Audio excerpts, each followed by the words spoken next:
to the sea of pirate adventures. From the waves there came a mighty fin glistening in the sun. The pirate watched in silent awe and thought, this might be fun. The shark rose from the water and bared a toothy grin.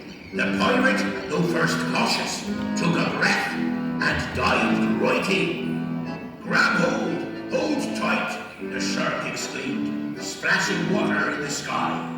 The pirate did as he was told, and in the water he did fly. The pair raced from the boat at speed, and flitted on the foam.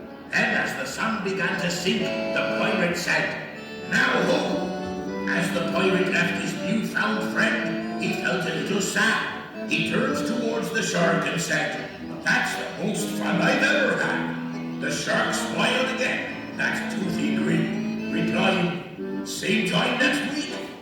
In fact, let's bring some friends and have a game of hide and seek. When the pirate met a shark.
A gull slowly circled overhead, before calmly coming to rest on the main mast of the glorious vessel. The sky was pierced a million times, offering little glimpse of what was beyond. The ship rocked like a lullaby, soothing and maternal. She calmed her babes to rest. A calm night in the bay.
ship approached the destination. They could see that they were not alone. Another scavenger ship, almost as mighty as she, was approaching at about the same rate from the east. The crew felt that familiar tingle of bloodlust fire in their senses. The ship was aflurry with the buzz of the battle about to commence. All at once, the deck boomed with the echoes of the boots of the men who danced and weaved around one another with the expertise which life had afforded them. Rigging hauled, cannons loaded, swords aloft. The scurry and noise rose to a triumphant climax as the men readied themselves for what was to come. The battle for the treasure.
Glorious victory! A time for celebration. The music vibrated through every soul on board. The night sky was filled with the echoes of laughter. The captain sat at the head of the table and surveyed the scene. He felt a warm